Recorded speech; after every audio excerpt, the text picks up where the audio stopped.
Yellow, folks, welcome back to The Slice, and welcome to Rafa Nadal's 2019 season preview from The Slice from your boy, Stephen Bowden. Welcome to the show.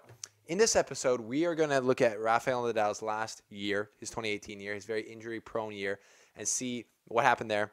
And then we're going to talk about his 2019 season, what he needs to do to stay in the top three, and what I think his main priorities should be for this year. We're also going to ask the biggest question regarding Rafa fans, which you should all know what it is. It has to do with his elbows and knees, and all those other things that tend to break down. How are they going to hold up in 2019? We're going to get to all that on this episode of The Slice. Welcome to The Slice. Hi guys, welcome to The Slice.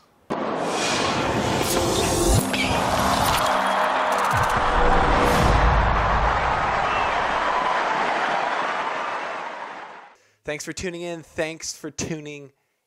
If you're new here, hit that subscribe button, and then you can join our sweet community here where we all get to be better tennis fans all the time because we don't miss any Slice videos.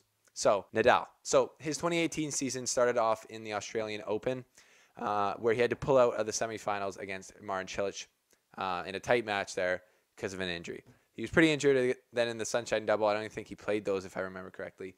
Then he showed up clay swing, obviously, and cleaned up, just classic Rafa style, like winning 3 out of the 4 big tournaments on clay, and then winning the French Open against Dominic Thiem, who I feel like will win a French Open soon. But Rafa did what Rafa does best in the clay season and just took care of business. We'd expect nothing less when he wins his 11th French Open. It's like that number is so... That's one of those numbers that doesn't get as maybe talk. It almost gets, it's like a given that he's going to win the French Open. When he doesn't, that's big news. And when he does, it's not as big news. So it sucks for Rafa in that sense. But I'm sure he doesn't really care because he probably just loves winning. And that's why he does it so much.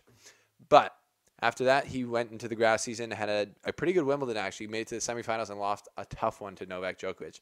That pretty much, if he had done some damage at Wimbledon and maybe won it, that would have made another serious stake in Rafa getting closer to Federer in the Grand Slam count and the GOAT race.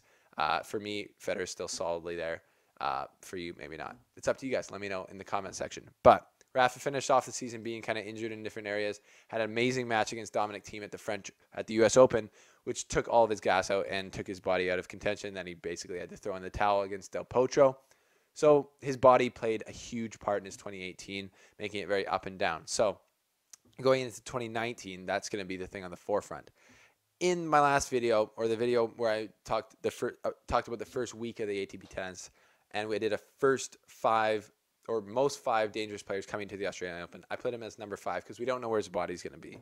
But he did play in the Fast 4 in Sydney, and he lost to Kyrgios, but he was playing out there, and he didn't look injured. So hopefully his body can hold up and just get better somehow. But that's not usually how bodies work, right? They get older and they get worse. So that's the thing with Nadal going into the season. How is his body going to hold up?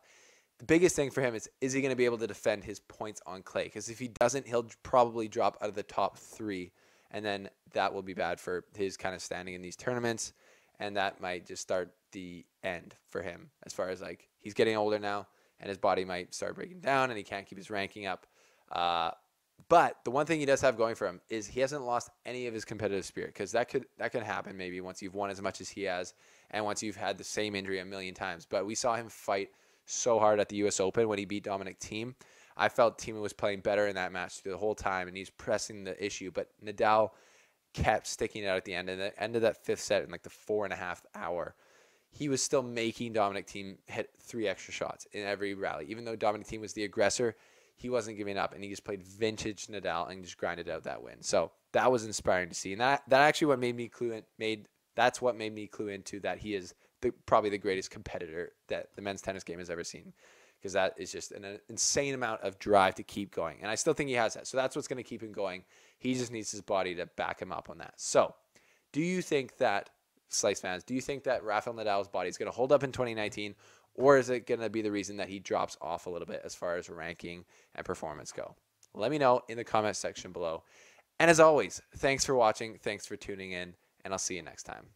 Thanks for watching, folks. If you want to have fun right now, you can click this button and your life will change significantly, because you'll become a much more smarter, funnier, and informed tennis fan.